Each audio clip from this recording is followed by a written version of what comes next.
السلام علیکم دوستوں، امید کرتے ہیں آپ خیریت سے ہوں گے۔ Welcome to my YouTube channel Urdu story. اگر آپ کو ہماری ویڈیو اچھی لگی تو ہمارا چینل سبسکرائب کریں اور بیل آئیکن پریس کریں، اور ہاں ساتھ کے ساتھ کمنٹس میں اپنی رائے بھی ضرور دیجیے گا۔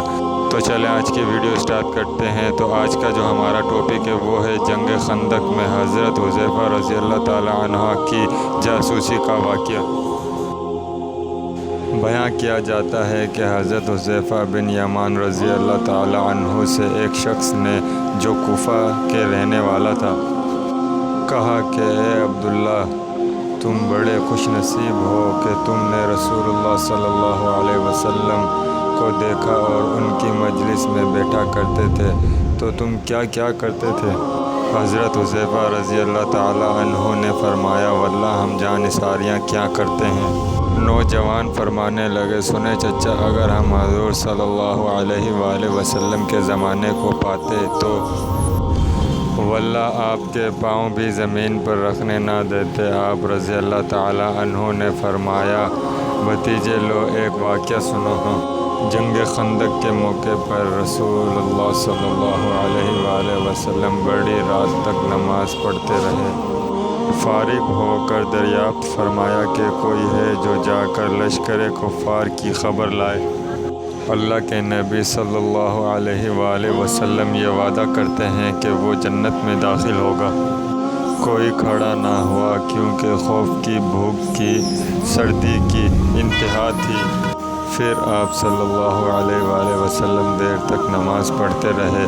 پھر فرمایا، یہ ہے کوئی جو جا کر یہ خبر لا دے کہ مخالفین نے کیا کیا۔ اللہ کے رسول صلی اللہ علیہ وآلہ وسلم اسے مطمئن کرتے ہیں کہ وہ ضرور واپس آئے گا، اور میری دعا ہے کہ اللہ تعالیٰ اسے جنت میں میرا رفیق کرے گا۔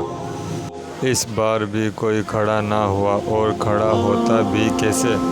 بھوک کے مارے پیٹ کمر سے لگے ہوئے تھے، سردی کے مارے دانت بج رہے تھے، خوف کے مارے پتے پانی ہو رہے تھے۔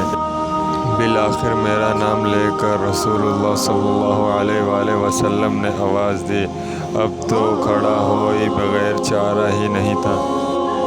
فرمانے لگے، حذیفہ تو جا اور دیکھ کہ وہ اس وقت تک کیا کر رہے ہیں، دیکھ جب تک میرے پاس واپس نہ پہنچ جائے کوئی نیا کام نہ کرنا۔ میں نے بھی بہت خوب کہہ کر اپنی راہ لے لی اور جرأت کر کے مشرق میں گھس گیا۔ وہاں جا کر عجیب حال دیکھا کہ دکھائی نہ دینے والے اللہ کے لشکر اپنا کام پھرتی سے کر رہے ہیں۔ چولھوں پر سے دیگیں ہوانیں الٹ دی ہیں، خیموں کے چوبے اکھڑ گئے ہیں، آگ جلا نہیں سکتے، اور کوئی چیز اپنے ٹھکانے نہیں رہی۔ اس وقت ابو سفیان کھڑا ہوا اور بآواز بلند آواز میں کہنے لگا، اے قریشیوں، اپنے اپنے ساتھی سے ہوشیار رہو، جاؤ اپنے ساتھی کو دیکھ بھال کر لو، ایسا نہ ہو کہ کوئی غیر کھڑا ہو۔ میں نے یہ سنتے ہی میرے پاس جو ایک قریش جوان تھا اس کا ہاتھ پکڑ لیا اور اس سے پوچھا، تو کون ہے؟ اس نے کہا، میں فلاں بن فلاں ہوں۔ میں نے کہا، اب ہوشیار رہنا۔ پھر ابو سفیان نے کہا، قریشیوں، ہم اس وقت کسی ٹھہرنے کی جگہ پر نہیں ہیں، ہمارے مویشی، ہمارے اونٹ ہلاک ہو رہے ہیں۔ بنو کر یزیر نے ہم سے وعدہ خلافی کی، اس نے ہمیں بڑی تکلیف پہنچائی، پھر اس ہوا نے ہمیں پریشان کر رکھا ہے، ہم پکا کر کھا نہیں سکتے، آگ جلا نہیں سکتے، خیمے اپنی جگہ کھڑے نہیں رہے۔ میں تو تنگ آ گیا ہوں اور میں نے ارادہ کر لیا ہے کہ واپس ہو جاؤ، بس میں تم سب کو حکم دیتا ہوں کہ واپس چلو۔ اتنا کہتے ہی اپنے اونٹ پر جو بندھا ہوا بیٹھا تھا چڑھ گیا اور اسے پاؤں مارا کہ وہ 3 پاؤں سے ہی لگنے لگی اور میں کپ کپانے لگا۔